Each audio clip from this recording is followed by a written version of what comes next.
Vamos a comenzar con Christian Kupchik. Christian es, digamos, quizás la persona que más sabe de literatura de viajes en Argentina y de crónica. Yo hice un taller con él muy bueno sobre literatura de viajes en la Fundación Tomás Eloy Martínez, y además es un gran poeta y editor de la revista Sigua, que está acá, que es una revista de literatura de viajes que creo que tiene más ficción que crónica real, si no me equivoco, sí, pero tiene un poco de las dos, y que tiene toda una estética muy trabajada a la antigua sobre los tiempos en que viajar era descubrir. Ahora ya no se descubre, precisamente. Ahora el asunto pasa por cómo vemos y cómo interpretamos y cómo aportamos algo distinto a lo que ya está descubierto. El mundo está completamente descubierto, y esa es una de las cuestiones justamente que fui a intentar hacer a Japón. Todo el mundo conoce más o menos a Hatsune Miku, a las lolitas, al manga, el anime, el cosplay, los hikikomoris. Bueno, pero ¿cómo conectamos con todo eso? ¿Qué hay detrás de todo eso? De eso se trata un poco el libro, y Christian va a hacer una reseña con su mirada, de mi mirada. Bueno, konnichiwa. Lo primero es decir que estoy muy feliz de poder estar presentando este libro. Como decía Julián, nos conocimos hace unos años en un grupo de literatura de viaje. Acá tenemos otra integrante, Liliana Villanueva, un grupo realmente muy lindo con quienes seguimos el vínculo hasta hoy. Y ya en ese entonces, hará 4 años, 5, Julián me contaba de sus aventuras por Japón.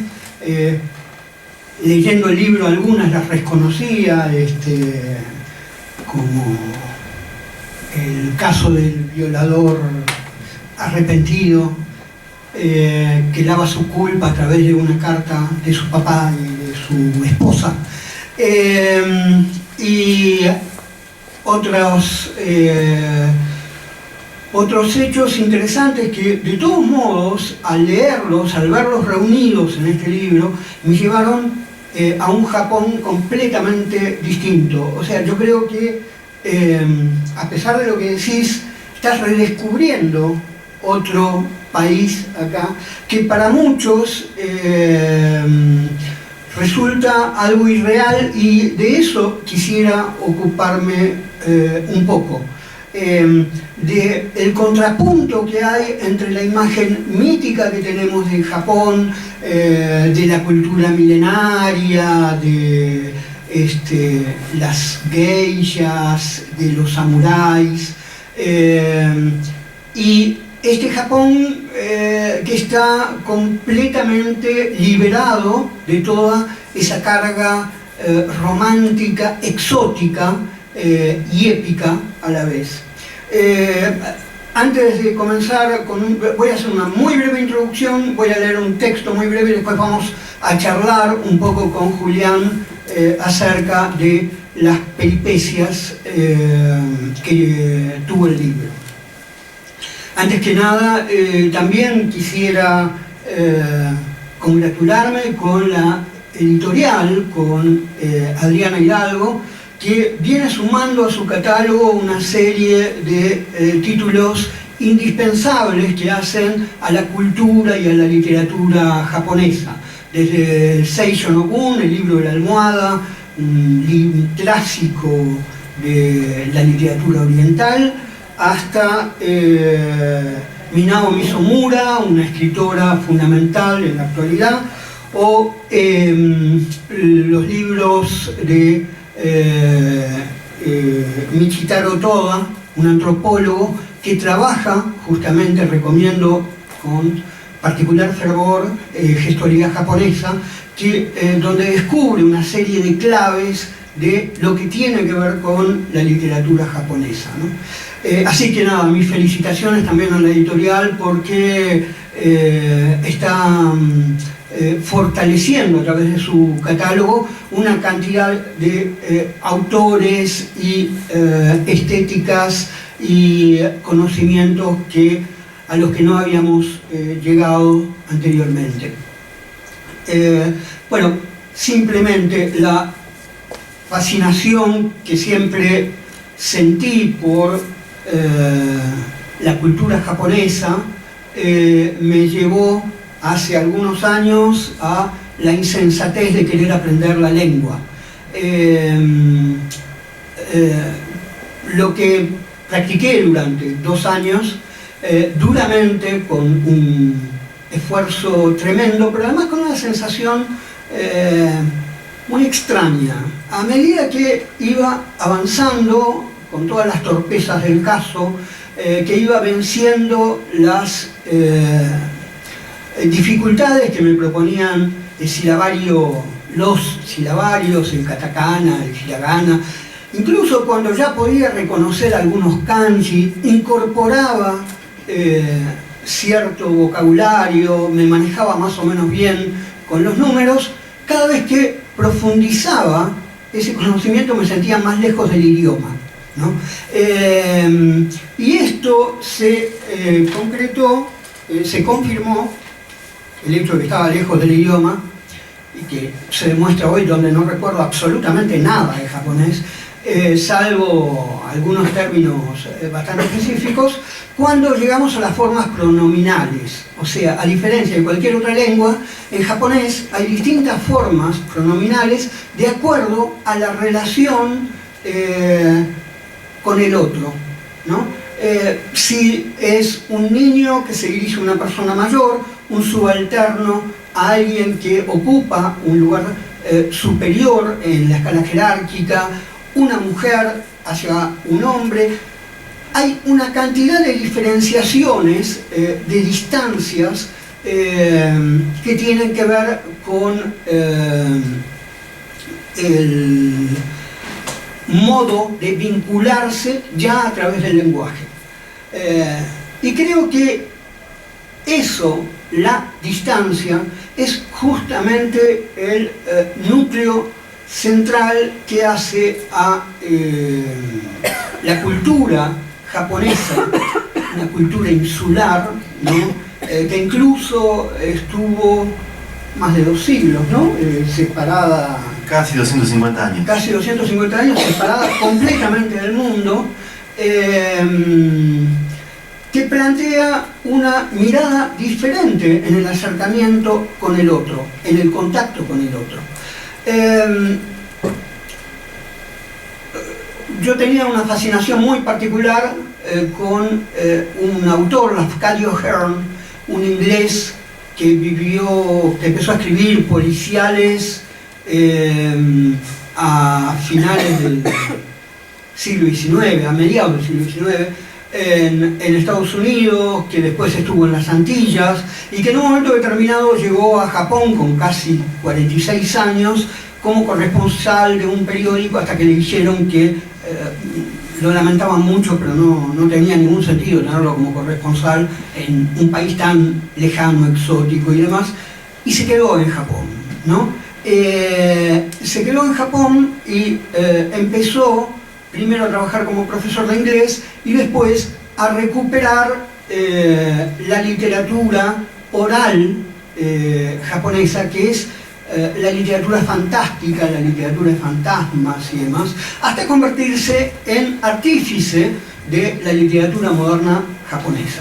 O sea, la literatura moderna japonesa comienza con un extraño que trae los fantasmas del pasado y que muere como japonés en Japón, ¿no? Incluso hay fotos que lo ven y está vestido con kimono y parece un japonés, un selik auténtico de la literatura.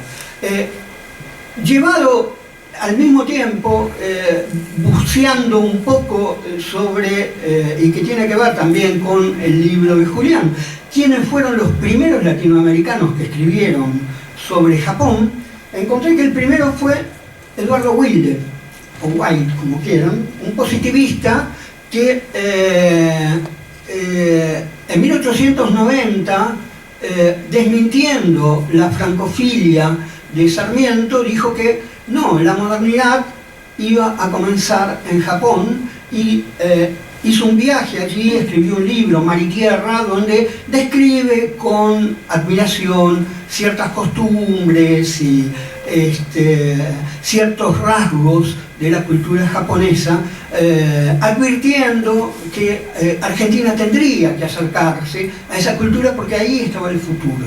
Obviamente no fue demasiado escuchado. El otro gran autor hizo un libro que fue capital para la difusión de Japón en Occidente.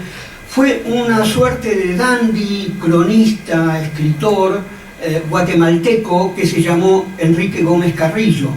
Entre 1904 y 1905 ocurre la guerra ruso-japonesa, donde Japón, como el David, vence a Goliat. Ahí empiezan a surgir la figura del kamikaze, ¿no? El espíritu del samurái, etc. Y Gómez Carrillo publica un libro que le va a granjear incluso la medalla de honor por el gobierno de Francia, por el panorama que da de la cultura japonesa. Fundamentalmente estaba centrado, como muchos otros occidentales, en la figura del samurái y de la geisha, y más particularmente de la geisha, a las que veía como unas sacerdotisas del amor, etcétera, etcétera. Lo más increíble es que después de la muerte de Gómez Carrillo, corrió la versión no demasiado difundida de que efectivamente llegó a Japón, pero nunca bajó del barco que estaba atracado en el puerto de Yokohama y que tenía entre los marineros a sus informantes, y con ese material escribió el libro. O sea, una de las mayores fuentes de difusión de la cultura japonesa la hizo un latinoamericano que llegó hasta la puerta de Japón y nunca entró. Cuando me encuentro con el libro de Julián, me llevó una enorme sorpresa, más allá de que desde el título está especificado que tiene que ver con el eje es la robótica, la virtualidad y la sexualidad en Japón.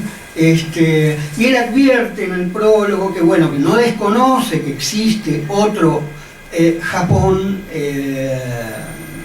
más a tono, digamos, con su mitología, pero que solamente se quería centrar en eso. Julián afortunadamente también nos miente ahí.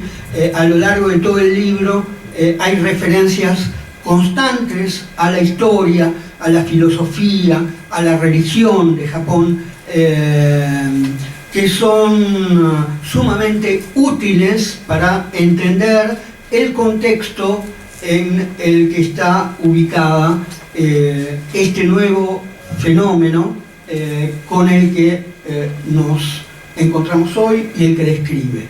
Lo hace a partir de una primera persona muy atenta, que en ningún momento busca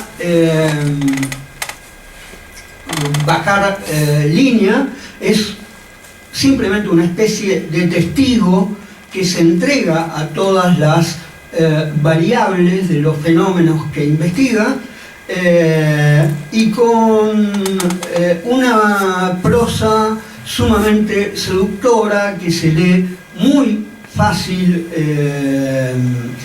Uno se ve envuelto en esas historias personales por las que Julián busca profundizar. Yo escribí un breve texto que me gustaría compartir y después comenzamos una charla con Julián. El texto se llama Promenade, 5 pistas para capturar al hombre cápsula, ¿no?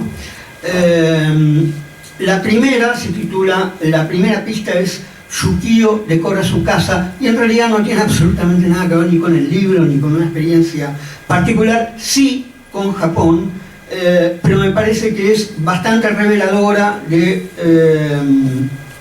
algo que Julián expresa en el libro. Hacia el fin de una tarde soleada de diciembre de 1968, el cineasta francés Michel Randon culminaba un documental sobre Yukio Mishima. Por entonces, el escritor japonés ya era un autor traducido y de gran reconocimiento, que acababa de renunciar discretamente al Nobel a favor de su amigo Yasunari Kawabata. No obstante, era más celebrado por sus participaciones públicas, haciéndose fotografiar desnudo y atravesado por flechas como un San Sebastián oriental, o bien con los ropajes clásicos de un antiguo samurái. Randon no dejaba de percibir detrás de su rostro de rasgos bien definidos, como tallados a mano, a un hombre tranquilo, seguro y al mismo tiempo grave. Al acabar la sesión, Mishima lo invitó a cenar a su casa. La misma se encontraba en los suburbios a 1 hora de Tokio. En el jardín de entrada destacaban un zodíaco de mármol y una estatua de Orfeo, con una lira en su mano izquierda. La casa mostraba desde el exterior altas puertas, ventanas, balaustradas blancas, palmeras enanas, ánforas y terrazas, que a Randon le recordó las espaciosas villas de la Costa Azul. Pero se mostró más asombrado con el interior. La planta baja estaba decorada con muebles de estilo francés del siglo XVIII, con el lujo y refinamiento que solo los japoneses pueden reproducir. En cambio, la planta alta era larga y espaciosa en un estilo ultramoderno.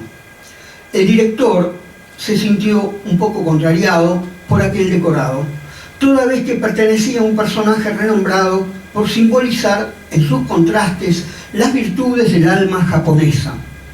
Randon se vio entonces obligado a preguntar: ¿cómo explica que en toda su casa no haya nada japonés?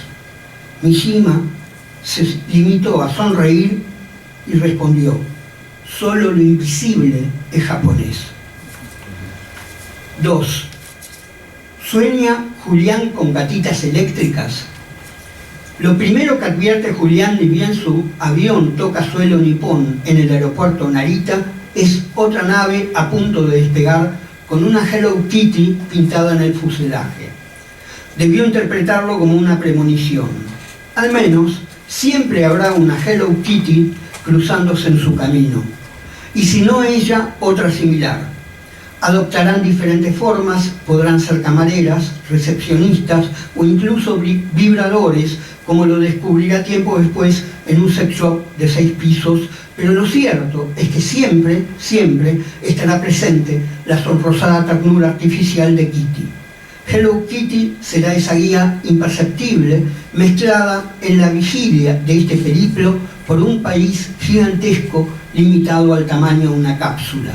En definitiva, eso es lo que se ha venido a buscar. Cito: estudiar la vida capsular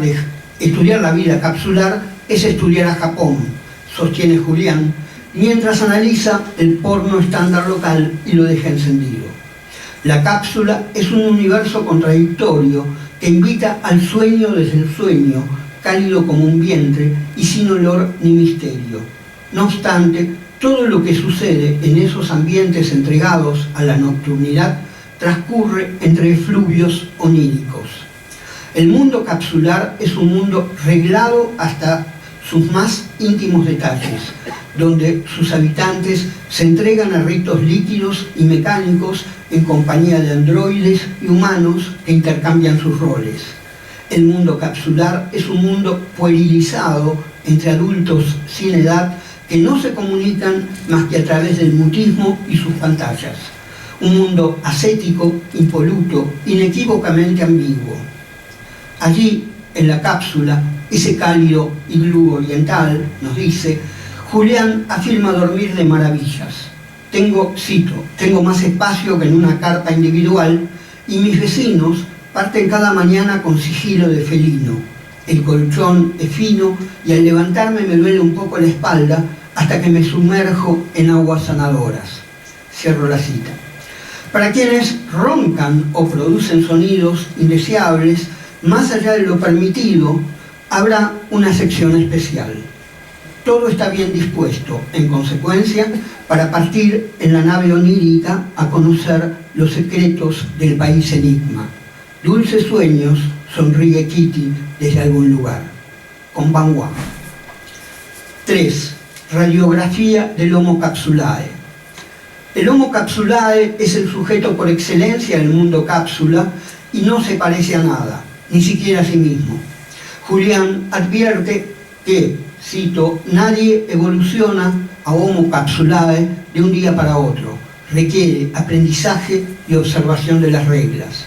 Estas reglas, en ocasiones, pueden parecer caprichosas y muy probablemente lo sean, pero a nadie le está dado contrariarlas. La inteligencia artificial que las comanda dispone todo para el supuesto placer de los habitantes capsulares y, por tanto, las contradicciones respecto a los mandatos quedan fuera de toda lógica. Los robots que articulan las relaciones con los huéspedes no tienen inconvenientes en articular con el Homo Capsulae. Tal como lo descubrió Julián, unos y otros actúan de manera similar, de acuerdo a parámetros especulares. Cito, no es que la cultura nipona produzca personas como robots. Los autómatas son más bien moldeados a semejanza del ser nacional. Por lo demás, el Homo Capsulae tendrá las mismas debilidades que cualquier miembro de la urbe postindustrializada, solo que jamás, acaso al igual que sus semejantes electrónicos, se descubrirá a ciencia cierta cuáles son. Por caso, el Homo Capsulae también participa de las delicias del Homo Ludens y el Homo Videns, descrito por Sartori. Transcurren largas horas de la noche como narcotizados en las salas de juegos electrónicos, pero, como bien señala Julián con agudeza, es curioso cómo se aburren hasta cuando se divierten. Pero lo que más impresiona es la idea de soledad que rodea su condición. Marcia, una masajista de origen brasileño, confiesa que la noche de Año Nuevo en la cápsula, cito, es igual a todas. Permanecen recostados en sillones cama con pantallitas de TV donde pasan la noche. No hablan con nadie, a pesar de estar rodeados, no se saludan. Aunque la mayoría vive solos, muchos tienen pareja y quizás vienen a descansar de ellas. Y concluye Marcia, se bañan, comen y duermen, pero son muy reservados, no conversan. Su vida solo es trabajo y cápsula. 4. Polaroids de la fugacidad.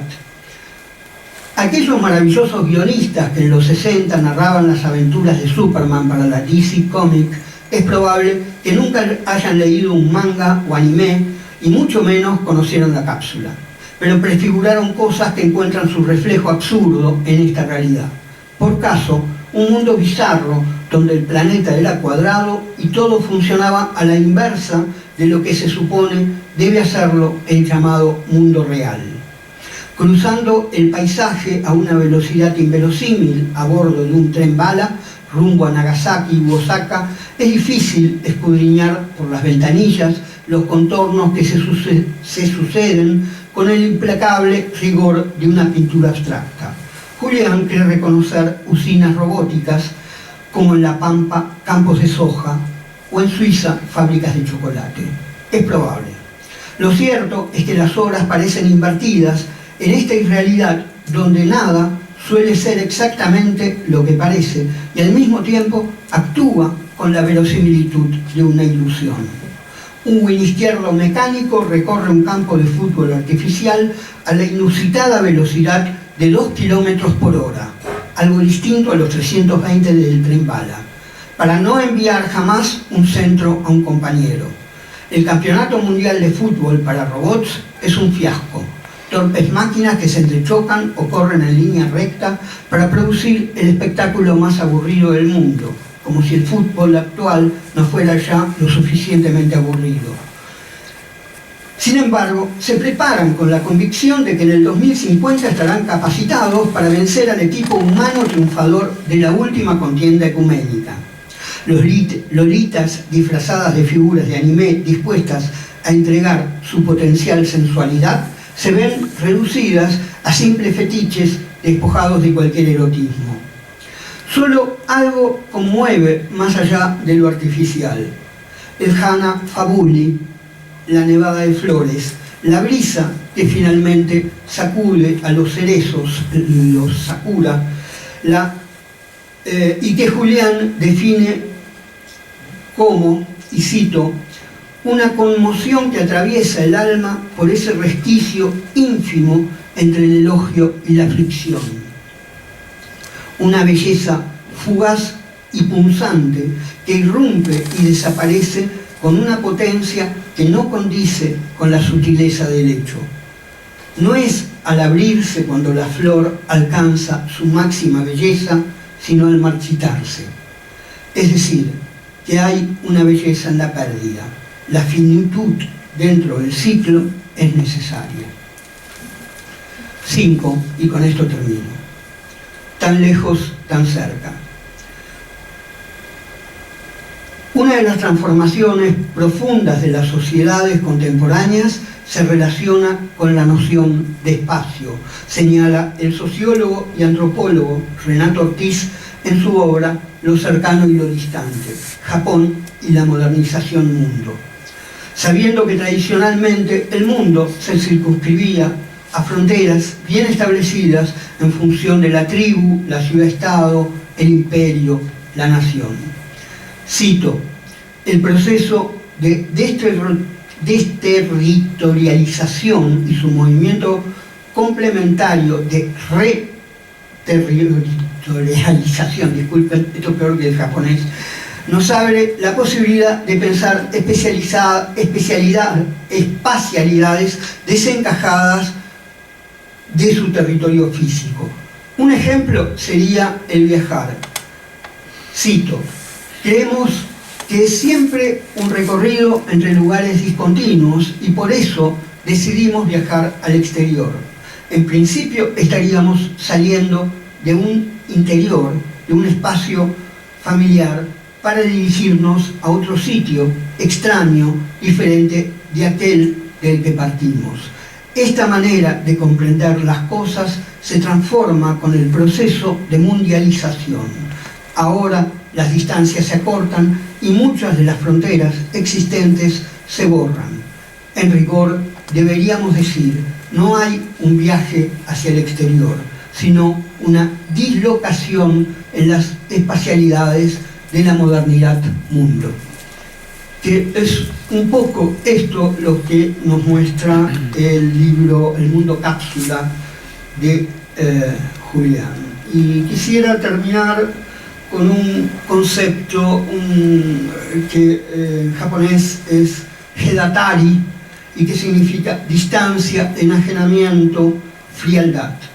Y que no responde solamente al concepto que nosotros tenemos de distancia, sino que el vocablo expresa de qué manera el fenómeno espacial de la distancia afecta y determina las relaciones humanas y a la vez describe la psicología que se asocia con ella. Esto tiene que ver de algún modo con lo que mencionaba antes de las formas pronominales que se modifican en Japón de acuerdo a quien sea el interlocutor. Por caso, los japoneses consideran una costumbre occidental, la costumbre occidental de darse la mano y abrazarse como un hábito sumamente indeseable. No porque les resulte poco higiénico el contacto físico, sino porque no logran establecer tal intimidad sensible con alguien que les resulta desconocido. Ingresar en el mundo, en el fantástico mundo capsular de Julián Barsavsky implica un viaje por una interioridad íntima y colectiva a la vez que supera cualquier fantasía, un lugar fuera del espacio y el tiempo donde todo debe resultar definido con otra mirada. Arigato.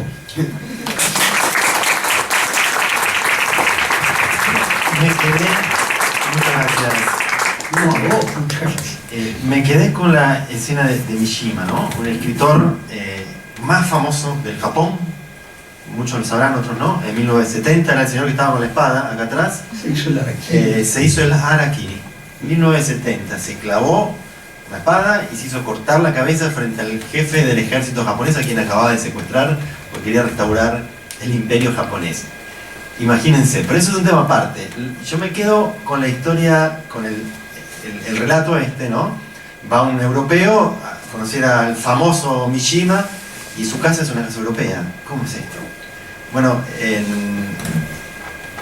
y el Mishima le responde, es que los japoneses es invisible.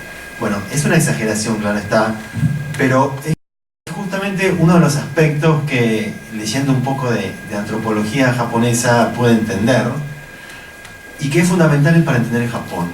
Japón está movido en gran medida por una enorme cantidad de fuerzas invisibles que determinan todo. Por eso, ¿cómo vamos a entender nosotros occidentales el Japón si hay muchos de los hilos se mueven desde el mundo invisible?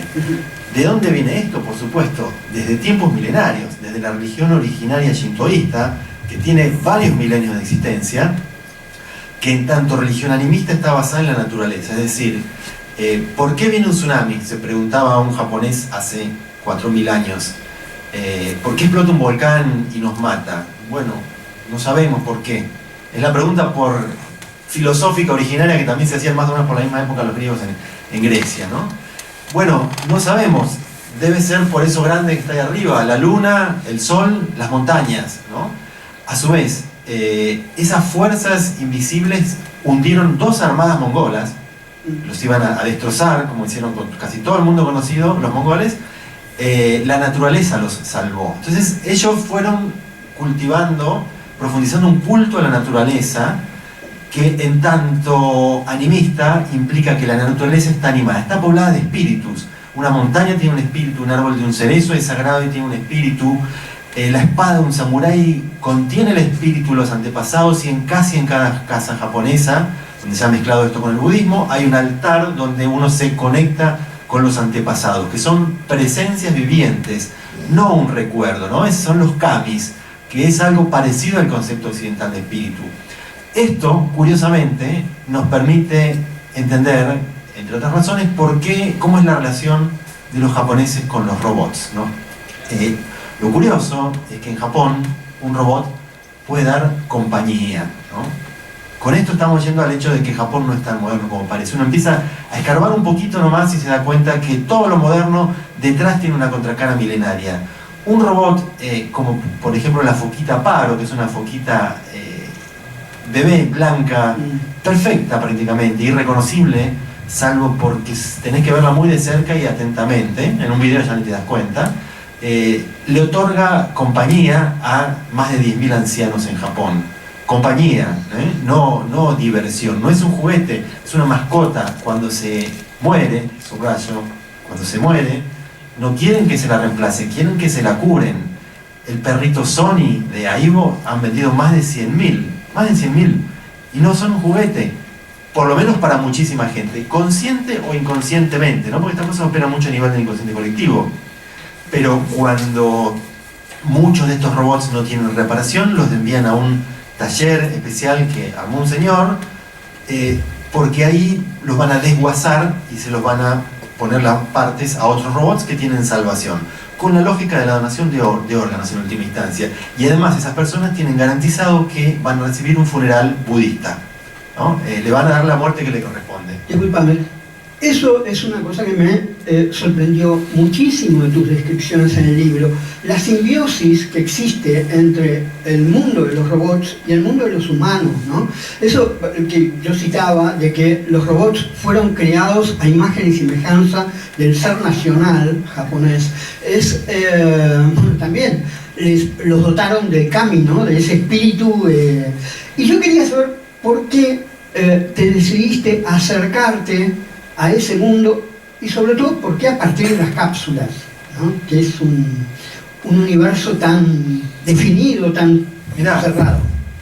Este libro es el resultado de 2 viajes. Un primer viaje donde yo fui sin preparación, yo caí en Japón casi literalmente y quedé sorprendido por el exotismo, por la tecnología.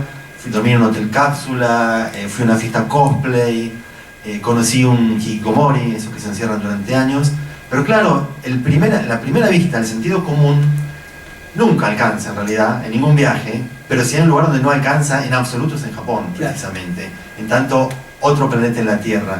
Entonces, después de ese primer viaje, llegás muy desorientado, no entendés nada. El primer concepto etnocéntrico que nos brota por sentido común, a mí no, pero suele brotar, es están todos locos, ¿no? El primer estereotipo japonés, están todos locos, son todos degenerados, bueno, están equivocadísimos todos esos estereotipos, yo nunca los dije tampoco. Yo sí hice una crónica relatando el primera vista, ¿no? Los hechos, lo que me pasó, que acá está el editor por ahí, Federico Bianchini, la publicó en Revista Anfibia, está por ahí, ¿no? Yo lo vi atrás, sí. Él fue el primer editor. De ahí, este libro es una extensión de esa crónica, ¿no? Una extensión, pero sobre todo le faltaba lo que una lectora de Anfibia me criticó muy fuertemente, una antropóloga con apellido japonés, donde decía que, bueno, que mi texto estaba totalmente lleno de conceptos etnocéntricos y de estereotipos japoneses. Yo entiendo lo que ella decía, no estoy de acuerdo porque es esperar lo imposible de un texto que es así de largo. Al fin todo, creo que tiene razón, le faltaba, yo era consciente y hubiese querido, quise, no pude, porque yo tenía esos elementos, no me puse a estudiar. Yo traté de traspasar lo evidente y no pude. Yo conté lo que vi, lo que me pasó, lo que me llamó la atención, nada más. Claro, dije, pero tiene razón, ¿no? Entonces yo le invité a mi taller, ella vino a criticarme, después nos hicimos amigos, y dediqué 5 años, digamos, a estudiar un poco trabajos sociológicos del Japón, la historia a fondo, y por sobre todo tratar de leer antropología japonesa, tratar de entender cuál es la lógica de toda esa gente. Y a partir de eso es que volví ya con el libro preproducido en la cabeza, habiendo entendido, tratando un poco, y a su vez ya entrando en la obra del filósofo Byung-Chul Han, que es otro de los ejes de este libro. Ahora, ¿por qué el Hotel Cápsula? Pues porque a nivel periodístico, dadas las limitaciones terribles, desesperantes por un periodista que llega a un lugar y no habla el idioma, eso me mete de lleno a fondo en un edificio a convivir con japoneses en lo que es, por un lado, una micro sociedad japonesa toda comprimida. Es el lugar ideal para estudiar metafóricamente al Homo Capsulae. Ahí puedes ver, por ejemplo, otra vez, ¿no? Que Japón no es tan moderno como parece. Uno en realidad relaciona Hotel Cápsula porque lo liga a cápsula espacial.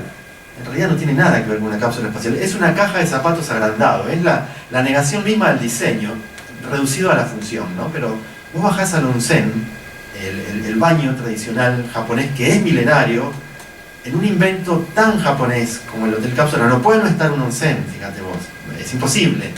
Entonces bajás al onsen y ahí también ves lo milenario que opera a través del inconsciente colectivo, ¿no? El onsen tiene muchas piscinas de muy frías a muy calientes, donde todas las mañanas todos estos salaryman se levantan bien tempranito para ir a trabajar, y vos lo ves que ahí van a bañarse, ¿no? Primero, pero cuidado, es distinto el baño ahí. Tenés toda es como una sala grande como esta, y contra la pared un montón de banquitos así chiquititos y un espejo. Y tienen, bueno, shampoo, acondicionador, piedra pómez, varios cepillos, peine, afeitadoras, y todos tienen un cepillo con un palo largo, y vos lo ves que empiezan a cepillarse toda la espalda, por abajo, las axilas, terminan cepillándose con ahínco hasta la planta de los pies. Y se bañan sentados. Sentados, ¿no? Y yo me bañaba parado, ahí al lado de ellos, claro, con el cosito de mano en mi mundo, el agua cae de arriba, generalmente. Entonces, bueno, no estás canchero, de golpe le das un chorrazo en la cara al de al lado, nadie se inmuta, ni te miran. Pero el hecho es que vos los ves media hora, 45 minutos bañándose con tanto ahínco. Y es recién después que entran a las piletas, donde de verdad es que se relajan, y es el único momento en que yo empiezo a los japoneses no a hacer nada. Ahora bien, si vos empezás a estudiar el Shinto, cuáles son los pudores, el pudor principal del Shinto, a diferencia del occidente judío-cristiano, donde el sexo es un pudor muy grande, allá no, de hecho el origen del mundo viene de una cópula, lo opuesto a la manzana de Adán y Eva, vos ves que uno de los poderes principales de ahí es la pureza, y la pureza está ligada a la limpieza del cuerpo. A la entrada de cada templo shintoísta hay un estanquecito donde vos te tenés que lavar las caras, las manos. Evidentemente el único lugar durante milenios donde tuvieron para bañarse un poco, quizás, o los ríos también. Entonces, en el Shinto, vos tenés que estar limpio, pero limpio físicamente y también, digamos que mentalmente. O sea, hacer un acto malo, indigno, te ensucia. Ser un samurái derrotado ensucia tu honor. Entonces vos te limpiás, es un acto sagrado limpiarse cada día que entras al templo, y cada acto, digamos, sucio, cada pecado, digamos, a nuestra mirada, es factible de ser limpiado, ya sea por el perdón o por la limpieza física del cuerpo. Entonces, toda esa limpieza y esa obsesión por el orden que tienen los japoneses, no es que sean muy educados, como se cree desde acá, bueno, porque no, esto tiene un origen milenario y que está ligado profundamente al Shinto, ¿no? Entonces vos eso lo ves en el Hotel Cápsula, que uno lo considera el epítome de lo moderno, avanzado. En realidad de moderno tiene muy poco, si además tenemos en cuenta que la casa tradicional japonesa, que también existió a lo largo de muchos siglos, el espacio para dormir era un espacio vacío, casi un espacio zen, sin una sola mesita, sin un cuadro, sin un solo mueble, sin una cama. Era un tatami casi imperceptible en el piso. ¿Qué es el Hotel Cápsula entonces? ¿Es tan distinto a donde han dormido durante milenios? No, en función de la adaptación a la falta de espacio de la gran ciudad, le han recortado el borde al tatami. En esas casas tradicionales, el espacio, los arquitectos lo medían en cantidad de tatamis. Bueno, eso es un tatami, más solamente que metido en un edificio donde caminás entre dos paredes que parecen nichos de cementerio. A mí me llamaba mucho la atención en este contrapunto que hacías de lo tradicional y lo moderno, por eso lo rescaté, ¿no? A pesar de este Japón Blade Runner que vemos, que retratás en el libro, se siguen manteniendo. Yo por eso rescataba toda la ceremonia del Sakura, ¿no? De la caída de los cerezos, que Julián relata. Es muy emocionante ese capítulo. Es la única inmersión en el Japón tradicional, digamos, creo, pero ligada a lo moderno, ¿no? Porque yo veía, estaba la floración de los cerezos. Y que es multitudinaria, además. Millones de gente que van al parque a ver cómo caen las hojas del cerezo, ¿no?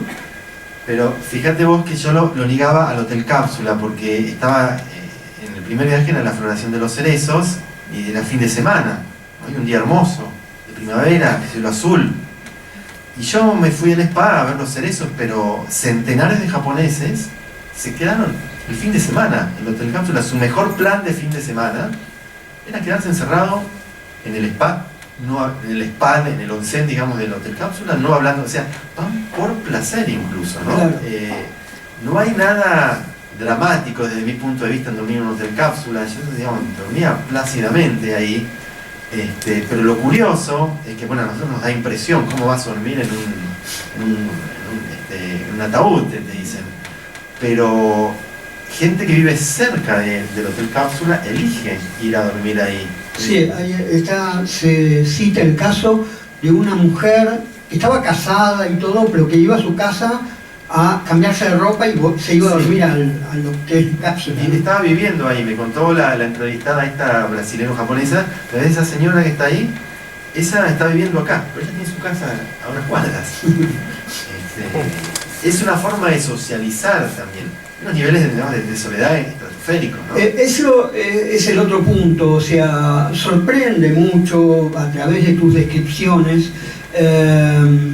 la terrible soledad que reflejan los habitantes de esos hoteles, o que no hablan. Bueno, vos mismo decís que compartís espacio con el tipo que le tiraste el chorro en la cara, no tuviste ni tiempo de decirle disculpas.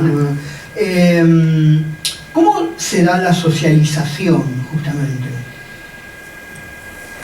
O sea, se da como en todos lados, por supuesto. Perdóname, Julián, hay una cosa muy linda que dice Julián, que para quienes quieran aprender la lengua japonesa, primero tienen que aprender el silencio. Aprender a callar en japonés. Aprender a callar, sí. O sea, el silencio habla mucho más que las palabras ahí. ahí está el asunto, ¿no? Otra vez, cuidado con la mirada etnocéntrica, decir, bueno, pero no se comunican. Cuidado, se comunican de otra manera, ¿no? Claro. El hecho es que, digamos que el Japón de la posguerra, creo yo, ese hipercapitalismo que se desarrolló, que se desató tan frenéticamente, rompe todas estructuras. Cada cambio de sistema económico brutal, digamos, rompe todos los lazos sociales de una manera o de otra, así como incluso la dictadura militar rompió lazos sociales acá. Entonces, ahí hubo una ruptura muy fuerte, precedida para colmo por 2 guerras mundiales. Imagínate las cosas que han pasado en ese país, ¿no? Y de golpe se desarrollan sobrepasando... Y una bomba nuclear. Sí, 2. Sí. Entonces, hay una socialización que se limita, por ejemplo, bueno, ya los casamientos no son arreglados, antes eran arreglados, ahora ya no, pero no está muy fácil, no está muy a mano el espacio físico para ese contacto, para ese intercambio, para conseguir pareja. Por empezar, que viven en gran medida para trabajar, salís estresado con el cerebro quemado y vas al hotel cápsula a descansar. Vos vas a un bar, por ejemplo, los lugares son bares con mesas, pero están como amuralladas. No hay espacio para intercambiar entre una mesa y la otra. Y además ya los géneros están educados de manera muy separada, desde muy chiquitos, que no se cruzan. Ya en el colegio, tengo entendido, ya está en la fila de hombres y en la fila de mujeres. Vos no estás acostumbrado, bueno, teóricamente es el hombre que tiene que ir hacia... Bueno, el hombre no está muy acostumbrado a ser hombre, tiene muchísimos pudores, por lo menos muchos japoneses, ¿no? Todo eso va generando además el hecho de que es una sociedad que todo va hacia adentro. Vos no podés exteriorizar en esa sociedad. Es vulgar, está mal visto. Es una sociedad confuciana. Este es otro de los ejes centrales para entender Japón. Y vos lo decías antes, cuando ya esa jerarquización de la sociedad se refleja hasta en el habla. Nosotros tenemos, bueno, vos y usted, tenemos 2. Ellos tienen mucho más. Sí, sí. Porque en una sociedad confuciana, el sujeto queda disuelto en el grupo. Es decir, vos sos un engranaje, lo cual viene de la cultura del arroz. La cultura del arroz era una cultura colectiva, no se podía trabajar de manera individual o cuentapropista, ¿no? Trabajaba la familia y varias familias y el pueblo entero. Entonces, de ahí viene el pensamiento asiático, confuciano, donde vos sos un engranaje que pierde casi toda su independencia, por un lado.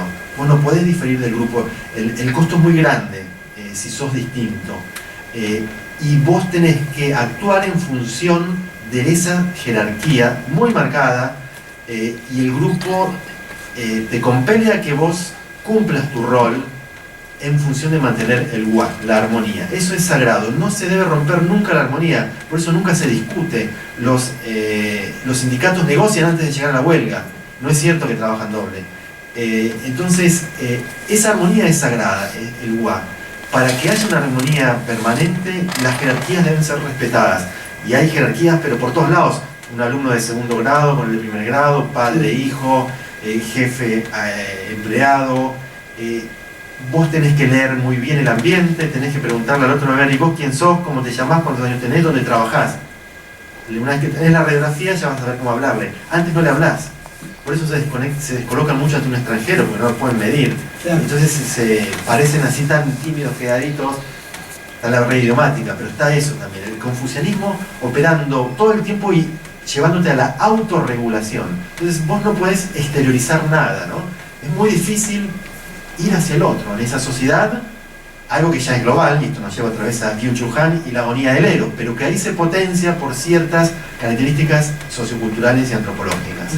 Contame un poco, ya que lo mencionaste 2 veces, la influencia de Byung-Chul Han en la escritura del libro y en tu visión de este Japón.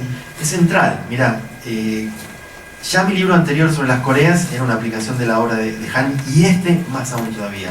Yo tenía ya toda una serie de crónicas escritas de gran parte del Asia, todas crónicas sueltas, donde yo veía esa cosa, ¿no? El estoicismo, la garra, pero bueno, es un dato, ¿no? Pero ¿por qué eso, no? ¿Qué hay detrás? Eso no podía entenderlo.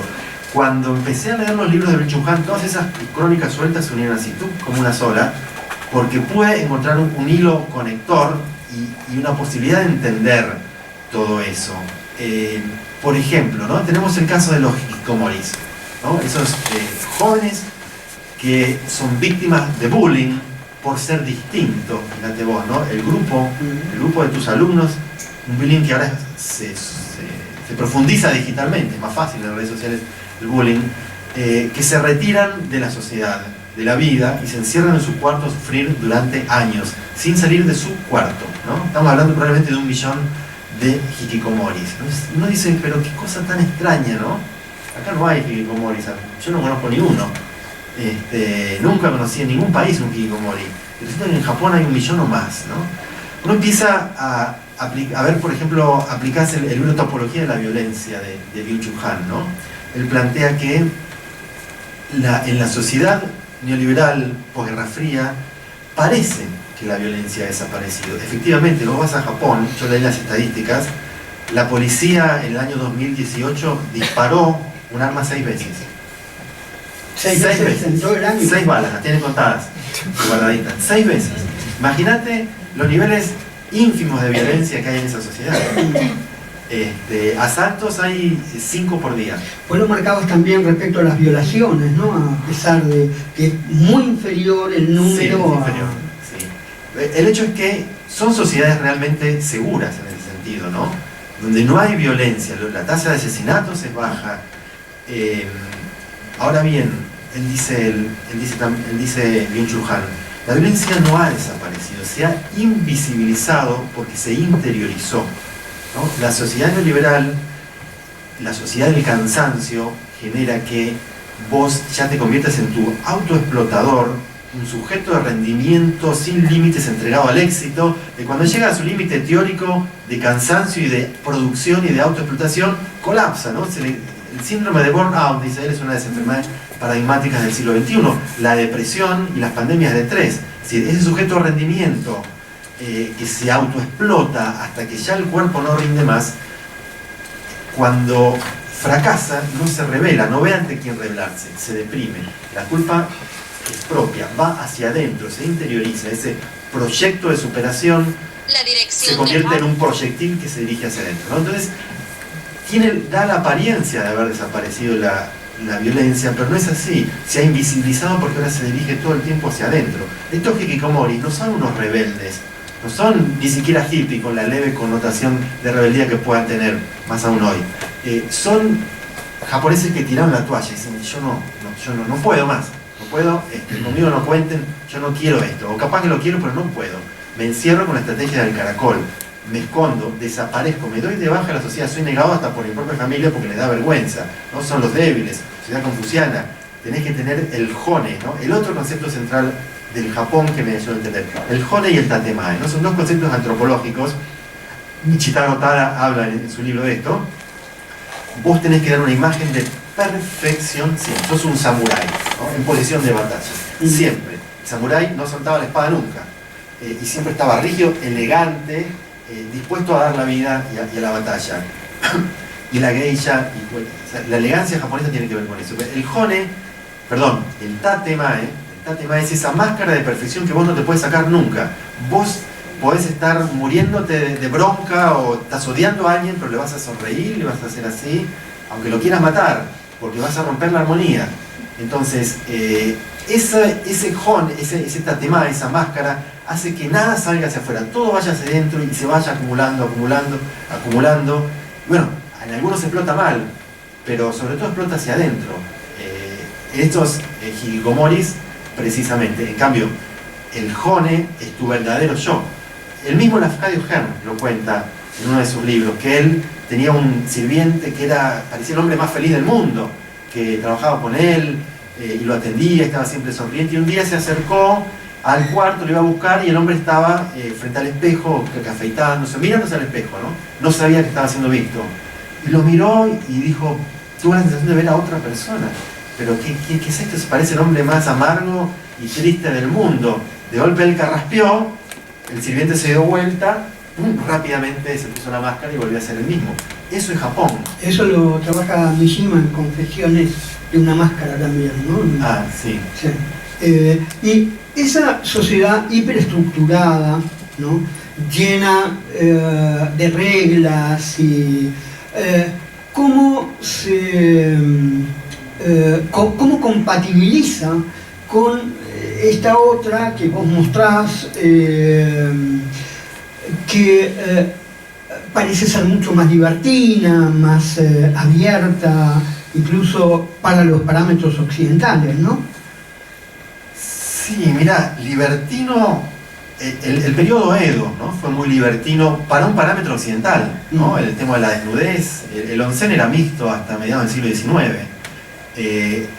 La prostitución era no había ningún pudor con la prostitución, iban hombres, iban mujeres, iban monjes, había prostitutos y prostitutas, para toda clase de variedad. Es más, aparentemente no estaba la disociación occidental entre heterosexualidad y homosexualidad. Mismo el samurái tenía una relación pedagógica, sexual con su alumno, que firmaba por contrato y era una muestra de amor incluso, donde se veían fidelidad homosexual, no heterosexual. El samurái podía tener una mujer, pero no podía estar con otro hombre.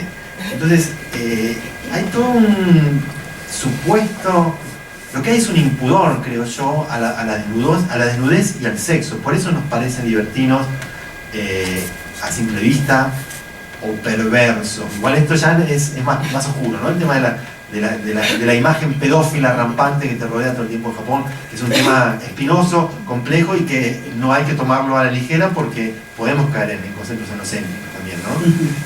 Pero yo no creo que sean libertinos. De hecho, los niveles de sexualidad concretada, física y real en Japón sobran los estudios sociológicos para demostrar que son muy bajos. O sea, son bastante poco libertinos en el fondo. Claro. O sea, la sexualidad se limita cada vez más o se canaliza hacia objetos, ¿no? Robots, vos te casás incluso con un personaje de manga y tenés una relación sentimental con un personaje. Eso es lo más extraño, ¿no? No es que sos fanático, te gusta, te divierte, no. Hay un Toru Honda, hay un pensador que es apologista del wafuismo, que es casarse con un personaje, que dice que haberse casado con un personaje de manga, rey, no sé qué, le salvó la vida.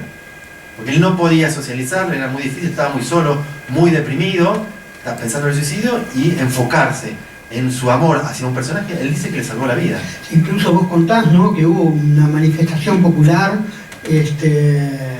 a favor del manga que no fuera Querían prohibir. Querían prohibir el manga. Querían prohibir el manga, claro, sí. Claro. Ellos consideran que no, que ahí no hay carne real, ahí no hay seres humanos, eso no es pedofilia. Es verdad, o sea, Freud dice, el neurótico fantasea lo que el perverso lleva al acto, ¿no? Esta gente le alcanza con la fantasía, claro. No son perversos como tal, me explicaba un amigo psicoanalista. Tienen algunas actitudes que rondan la perversión, como por ejemplo estos que compran bombachas sucias de adolescentes y que se venden en negocios que son legales, a la calle, y que hay un público grande, no son los japoneses. Sobra aclararlo, pero hay un público. Bueno, esa gente canaliza su sexualidad a través de objetos. Es una perversión en la medida en que el acto no se concreta. Pero no es un acto pedófilo, ¿no? Ellos dicen, yo no le hago nada a nadie. Y es cierto. Eso es lo raro. Y que no hay pudores. O sea, cuando la marca Tenga lanzó un nuevo masturbador masculino, en Akihabara, en un gran sex shop que visité, había cola, había 15 japoneses haciendo cola porque abrían a las 8 de la mañana y querían ser los primeros en comprar el masturbador. Y estaban haciendo la cola para eso, ellos no tenían pudores, ¿no? Es raro, ¿no? Eso sí que es raro para pero también, porque está muy incorporado el fetichismo, ¿no? Sí. O sea, los objetos, como vos decías, forman parte vital de su existencia, ¿no? Yo entrevisté a una prostituta colombiana que había trabajado quizás 30 años, conocía bastante, ¿no? Y ella me decía, mirá, son perversos, son fetichistas, me decía, son locos, me decía. Yo decía, bueno, pero está bien, ¿cuántos? Quizás algunos clientes tuyos. No, me dice, muchísimos. La mayoría de mis clientes venía por el lado, me contó barbaridades, no las voy a contar acá, lean el libro en todo caso. Pero ella me insistía, pero aparte vos mirás el porno, o sea, yo estudié bastante el porno japonés, o mirás el manga, y el fetichismo y también, digamos, el sadomasoquismo está omnipresente todo el tiempo. Eso algo te está marcando, algo te está marcando, de que está muy presente, no sé cuánto más que en nuestro mundo, quizás en nuestro mundo sea más pudoroso y se esconda más, yo no lo sé, pero daría la impresión de que sí, que ya es más. Lo reprimido siempre vuelve, ¿no? Una sociedad donde que está tan reprimida, autorreprimida sexualmente, por algún lado canaliza, ¿no? Claro. Y después, algo interesante es que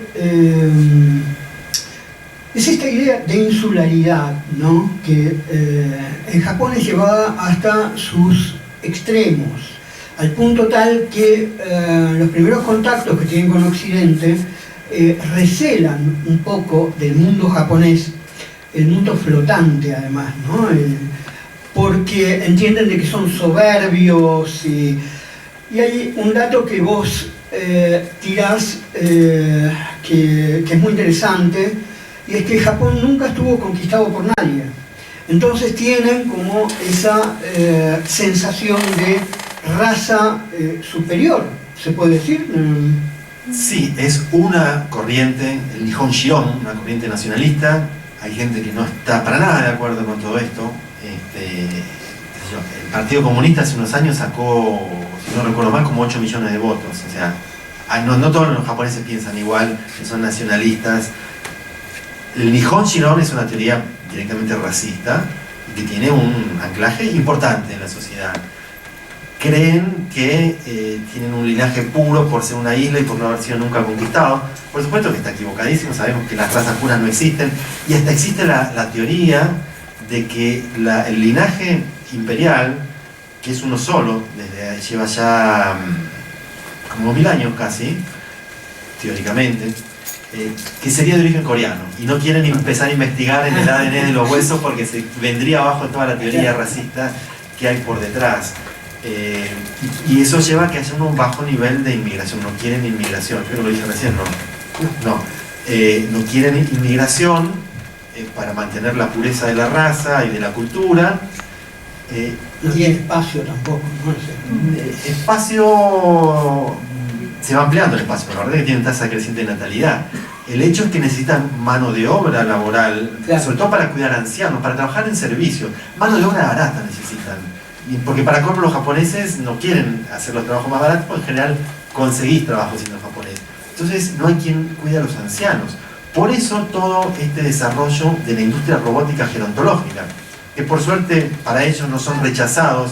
Acá no queremos un robot, nos da espanto un robot, ¿no? Vemos un fantasma, ellos ven un fantasma, pero están acostumbrados a vivir un fantasma, lo aceptan. Claro. Entonces ellos aceptan la robótica.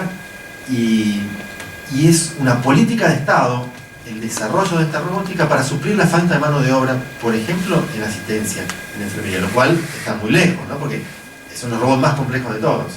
Pero una preocupación que existe... Yo en una feria de tecnología justamente hice una prueba, que me vendría bien ahora que estoy lesionado, que había una máquina que agarraba paralíticos, y yo me senté, me agarró, me levantó y me puso ahí, en otro lugar. Lo hacen en serio esto, y tienen ya robots enfermeros que lo están perfeccionando porque le falta mucho. Una de las preocupaciones que hay en el mundo neoliberal es que a medida de que avanzan las tecnologías y se van supliendo trabajadores con formas electrónicas o robóticas, incide sobre el desempleo, y en Japón no se da Fíjate vos que no, por un lado, ellos son vanguardia, fabricar robots les da trabajo, por un lado, porque claro, es un trabajo industrial. Por otra parte, no tienen lo que tienen, como tienen la tasa creciente de natalidad y la población envejece, lo que necesitan es suplir a esos humanos que no nacieron. Entonces, ahí no genera problema. El problema probablemente va a suceder en el resto del mundo, creo que ya está sucediendo incipientemente, pero puede darse un salto muy grande muy próximamente, y podría ser que el 20% de los trabajos que existen hoy en el mundo, de puestos de trabajo, desaparezcan, y eso va a ser un caos económico tremendo.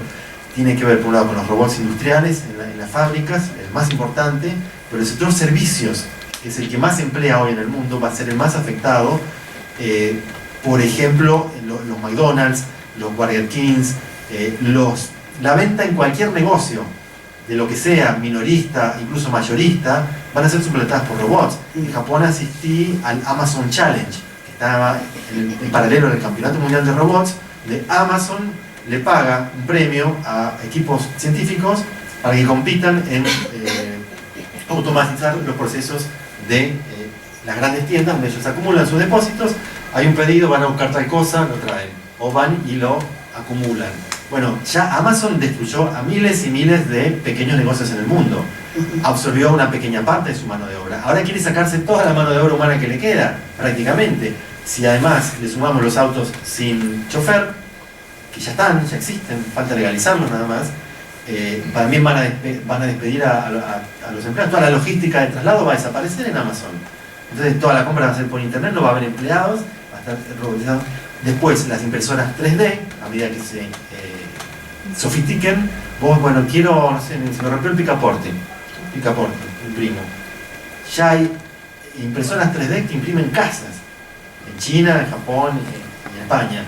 Entonces, cuando todo esto confluya, cuando la inteligencia artificial se desarrolle un poco más, mejor dicho, cuando la velocidad de procesamiento se desarrolle más, porque ya ni siquiera hay límite en la capacidad de acumulación de memoria RAM para reconocer objetos que necesitan los robots. Ver, este vaso será de plástico, será de vidrio, ya tiene todo en la nube. Entonces ya es infinita la capacidad de acumulación y de ir retroalimentando esa nube con datos para perfeccionar la eficiencia de los robots. Entonces, cuando todas estas 4 subindustrias de la robótica y la inteligencia artificial confluyan, el mundo va a estar en graves problemas.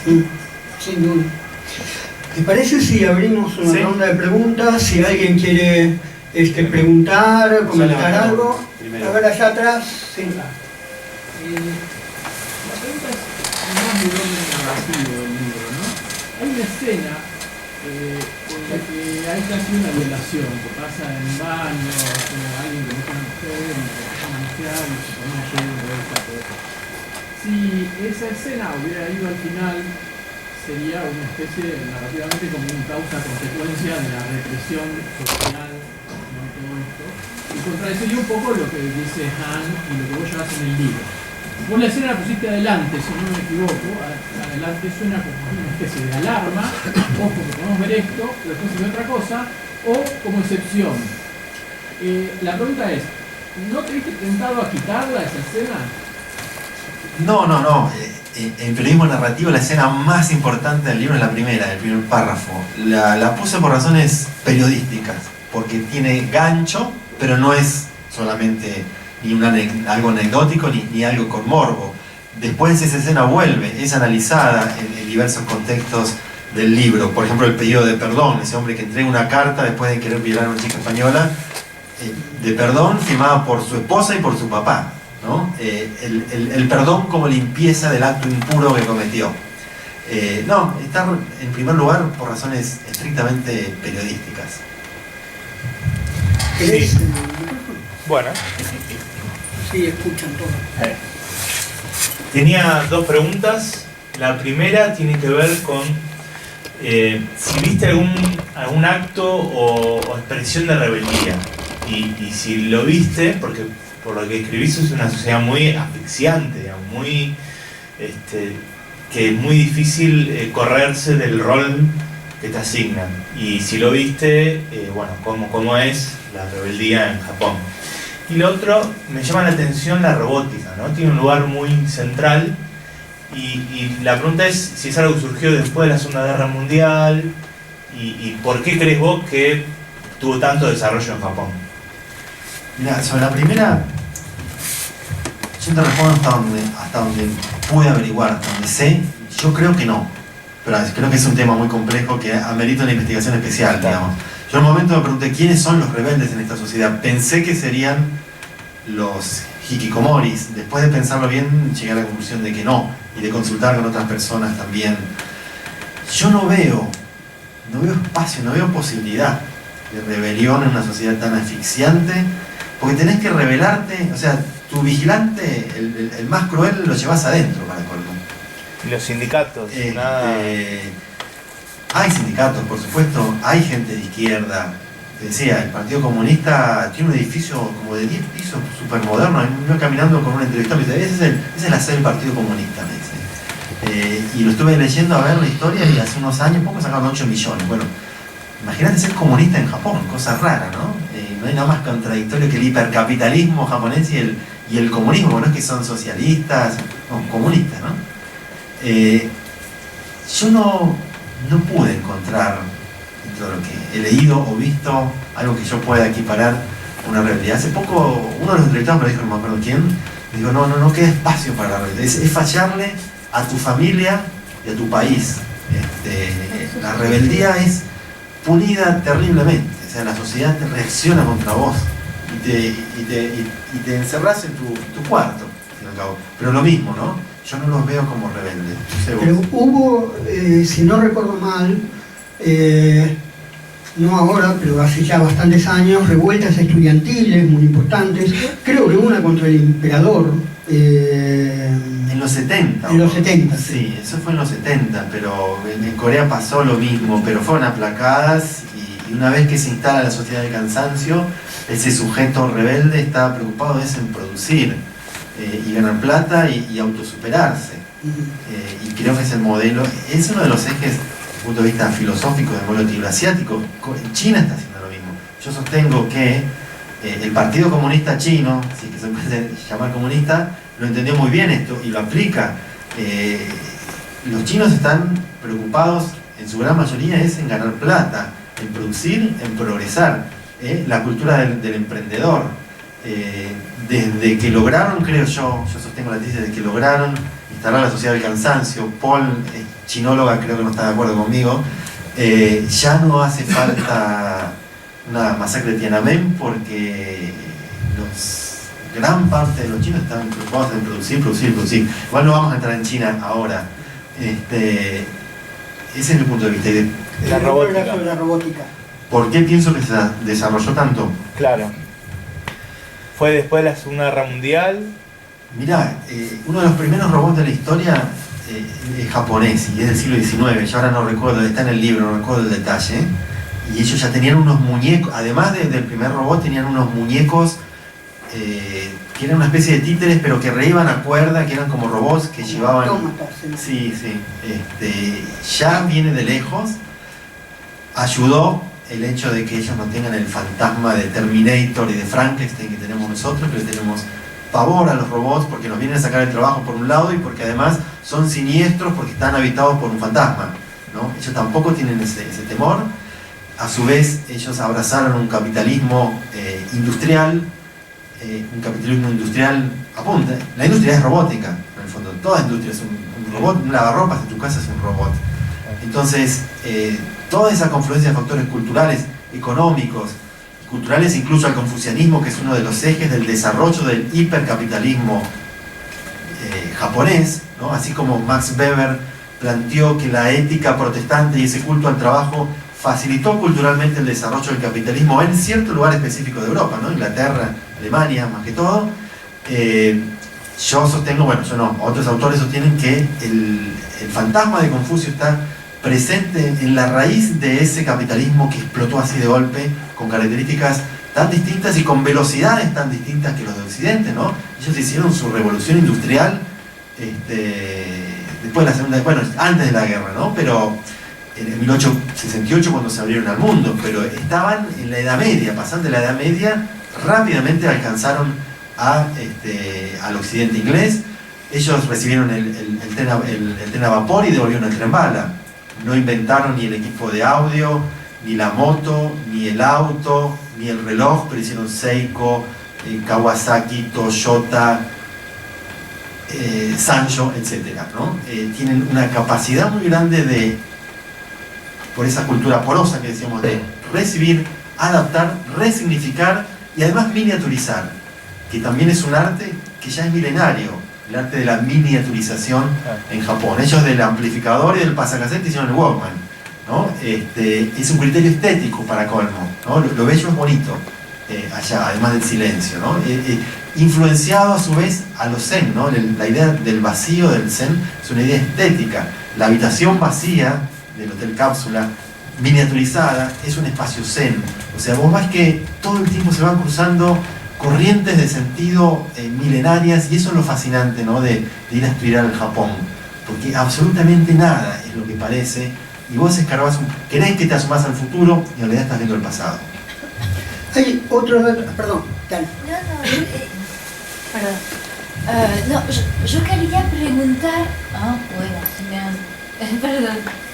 Sí, yo te quería preguntar sobre una cosa que a mí me dejaste pensando acerca de lo que hablaste de la barbaridad, ¿no? De la violencia. La invasión japonesa en China llegó a un nivel de estridencia, de barbaridad que no había sido visto nunca. Hubo una prostitución de niña, que es muy famoso. Las esclavas sexuales. Sí, China, las esclavas China y Corea. sexuales, que es de un nivel de violencia, de barbaridad que fue inusitado en el mundo y que todavía oficia de un ejemplo de una barbaridad al cual nunca se había llegado. Entonces, lo que me dejaste pensar sobre el tema es como si adentro de la propia nación hay una cosa totalmente contenida y frustrada que explota terriblemente apenas se sale. Y hay otra cosa que es una anécdota, pero es algo como picante y divertido, es que en la fotografía que tienen de Mishima, lo que me impactó es que se veían pelo.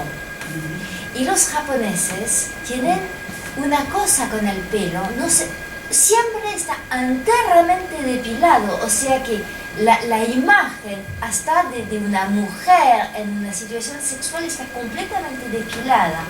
Entonces, bueno, esto es... La androginia es un concepto estético ahí que no tiene que ver con homosexualidad ni nada, por un lado. Pero volviendo a lo anterior, hay varias teorías acerca de cómo se explica los crímenes tan terribles que hicieron los japoneses en China y en Corea. Uno de los planteos es que el ejército samurái, ¿no? El guerrero samurái tenía un código de ética, el bushido, muy estricto, muy cruel, pero muy estricto y con palabra, ¿no? El planteo es que se rompió la ética del bushido cuando Japón, con la restauración Meiji, se abrió al occidente y creó un ejército moderno, a la manera oriental. Les quedó, digamos, esa ferocidad, ese rigor confuciano, el valor de dar la vida por el otro, ¿no? La das por tu shogun. Y aun cuando si perdías te matabas igual por honor, ¿no? Pero esos los kamikazes, ¿no? Los kamikazes, exactamente. Los kamikazes eran shogunes haciendo harakiri en el pleno siglo XXI. Son los restos, creo yo, del mundo samurái ya cambiado. Unos plantean que se perdió toda la ética, digamos, del código samurái respetaba al enemigo a su manera. Allá, digamos que se soltaron, se desataron, se sacaron el tatemae para colmo, sacaron afuera todo lo que tenían reprimido acaso durante generaciones y cometieron los crímenes más grandes, por lo menos, del mundo moderno. Sí. Sí, acá. Federico. Sí, tenía consulta a nivel metodológico. Me interesaba esto que decía, bueno, que la primera barrera era el idioma y después que había otra barrera que era la forma de comunicación de ellos, que le da mucho valor al silencio y demás. ¿Cómo fue tu acercamiento y tu relación con la fuente? Mira, fue muy difícil y limitada, justamente. Me instalé en el Hotel Cápsula, ya que no puedo hablar con ellos, por lo menos para verlos. Es desesperante, digamos. Por eso también tuve que estudiar tanto, porque no podés llegar a la fuente. Claro, por supuesto, me busqué japoneses que hablan inglés. Conseguí finalmente un sociólogo japonés que tenía una universidad abierta, moderna, para ex hikikomoris, para todos, pero para el raro, el distinto, iba a su universidad. Ahí no había una currícula fija, estudiabas lo que querías. Bueno, la mayoría eran hikikomoris, ex hikikomoris reinsertados. Bueno, a hombres como ese lo exprimía a más no poder. O sea, una vez que encontrás a alguien lo tenés que imprimir porque además el que sabe inglés, por ahí lo entiende, pero no lo habla. Y además está la barrera de la timidez. Es dificilísimo. Es dificilísimo. Tenés que mirar y tratar de deducir. No queda mucho más. Sí, Matías. Gracias. Seguramente está muy desarrollado en el libro, pero me da curiosidad si podés hacer una introducción o profundizar un poco más de lo que ya dijiste. En cuanto a dos elementos puntuales. El tema de los hikikomoris, ¿cómo es los hikikomoris? Si sé bien. ¿Cómo es la vida? O sea, ¿cómo viven? ¿Qué viven? ¿En algún subsidio del Estado? ¿No? Eso. Y después la gente, los vecinos del Hotel Cápsula, también un poco, si podés dar algún detalle más de cómo, por qué están ahí, digamos, algún detalle más de esa vida. Y una cosita que quería comentar, lo del gas sarín, quizás una rebeldía, una secta de los años 90, con un líder, no me acuerdo el nombre, que tiraron gas en el subte. Creo que eso fue el único acto de rebeldía que uno recuerda. No me acuerdo qué objetivos tenían, pero... Una locura eso. Entonces, Ay, me perdí ya. ¿Cuál era el que la Hikikomoris y los vecinos. O sea, el hikikomori vive de sus padres, o sea, no trabaja, es un paria, por lo tanto, en la sociedad, o sea, son lo peor de lo peor. Viven encerrados en su cuarto, generalmente en un caos total de desorden. Claro, salen virtualmente, es más fácil ser hikikomori y hasta puedes llegar a trabajar hoy. Pedís comida.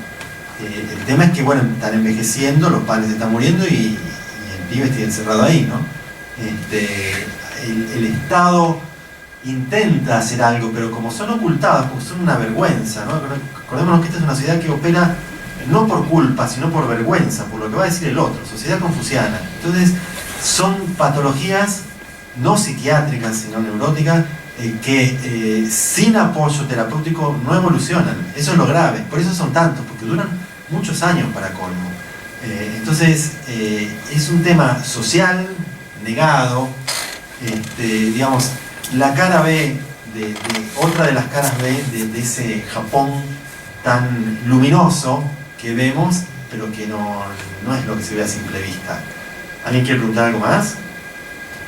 Ezequiel fue el primer editor del libro, el primero que hizo Ezequiel Siddig, la primera lectura crítica del libro, como hay muchos aportes suyos ahí. No conozco un colega más generoso que Julián Barsavsky, y creo que podemos coincidir en que yo tengo la sensación como de libro abierto, ¿no? Como que, digamos, verdaderamente Julián es un libro abierto en Japón y probablemente en otros países asiáticos. Esperamos nuevos libros. Quería que, bueno, yo ya leí el libro, leí este libro no lo leí, el último, pero quería que nos contaras, que creo que no contaste, sobre los cosplayers, que es una, digamos, hay un dato que que lo sé por vos, que es fascinante, que es que los chicos se ponen palitos para asemejar ojos occidentales adentro del ojo. ¿Cómo es eso? Es un palito que fue diseñado para tal fin, que te metes el párpado hacia adentro y te agrandás los ojos, pero también están las operaciones que son mucho más efectivas. El fenómeno cosplay es fascinante también, ¿no? Ahí tenés otra vez la sensación de haber aterrizado en otro planeta, porque ya son personajes fantásticos de por sí, hiperproducidos, con una calidad en los disfraces tremendo, pero donde es un fenómeno modernísimo, pero japonés hasta la médula.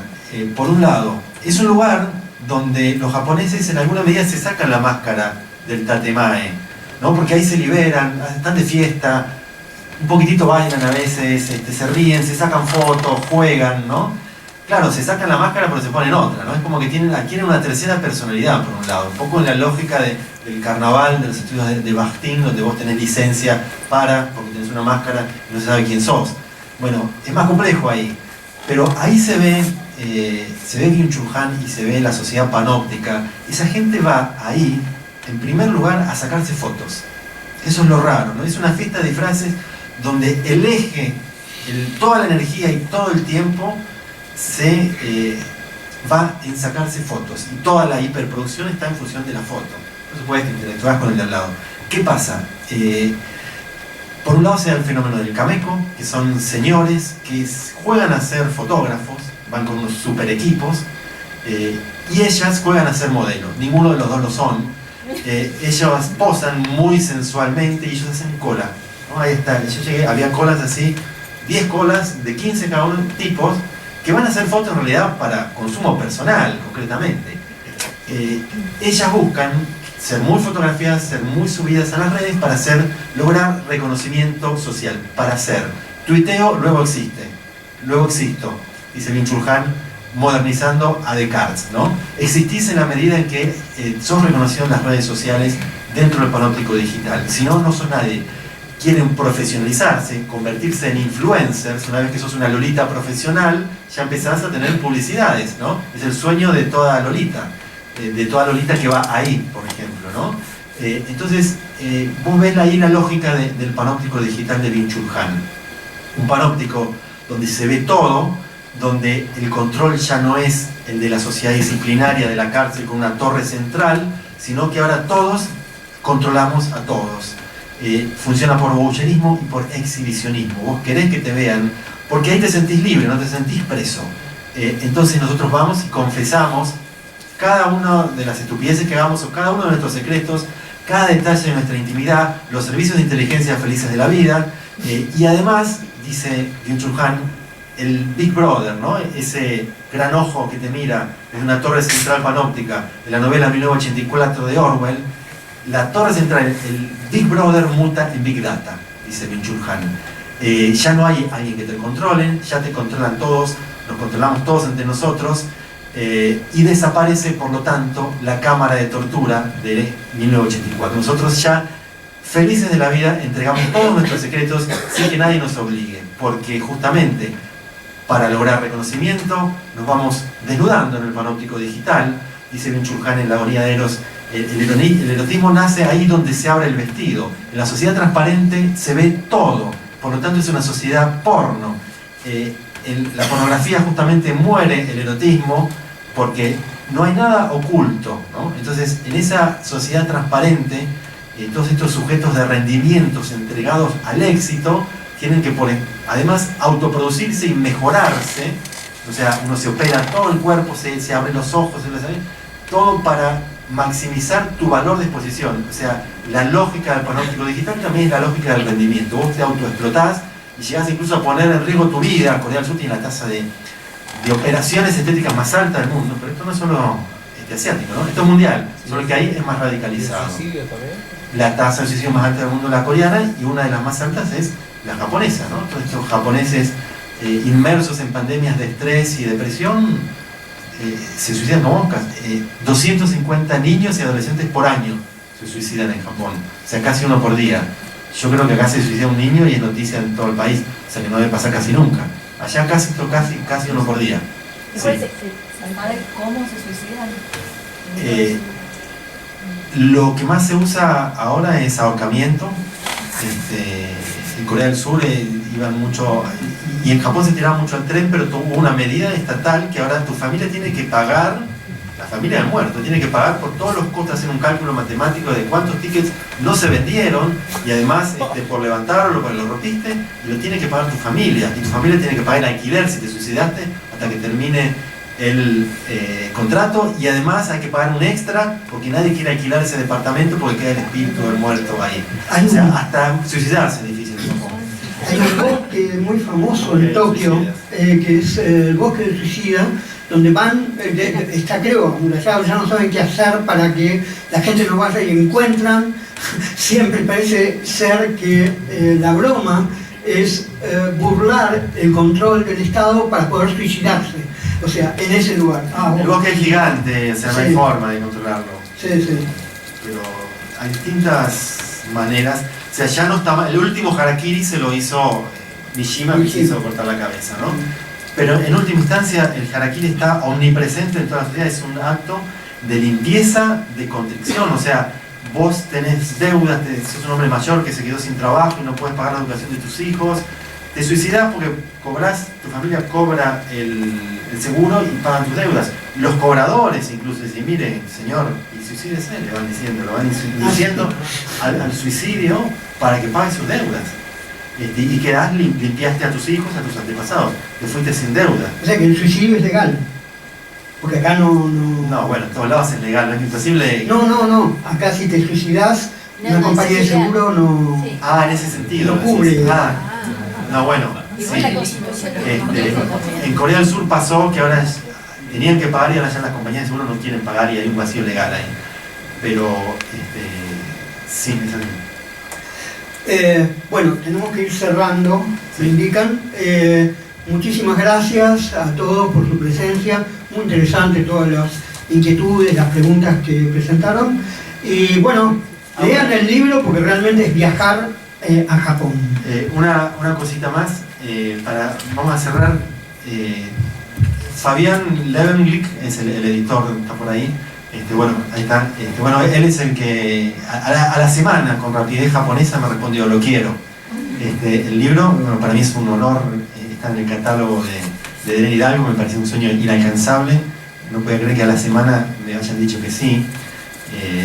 Y bueno, él me decía, bueno, en un momento charlando, tenés que leer alguna parte del libro. Y yo, no, a mí no me gusta leer, creo que no suena bien.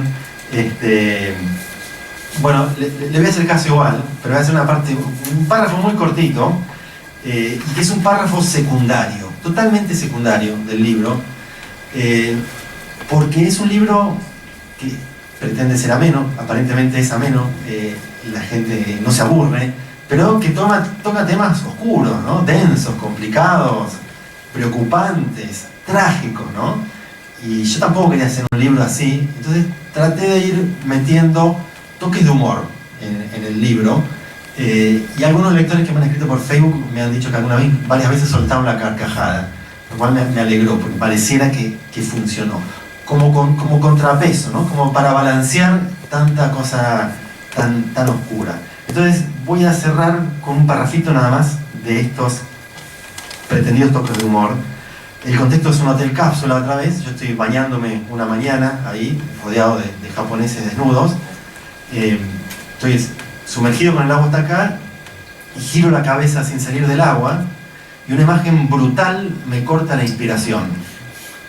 Un hombre grueso de unos 55 años con cara chata y rectangular permanece inmóvil sentado en un escalón al borde de la piscina. No pestañea y parece un samurái con gesto de piedra que ha dejado su armadura en el vestuario. Lo veo en plena meditación con el agua hasta los tobillos, sus piernas abiertas en V, con los talones unidos que enmarcan el semicírculo de su panza. Está en cuclillas, con los codos clavándose en los muslos, ¿sí? Las manos entrecruzadas y sus testículos en remojo. Dos grandes bolas de toro colgando de manera pendular, apenas sumergidas, mimadas al vaivén de las aguas ardientes. Con esto cerramos.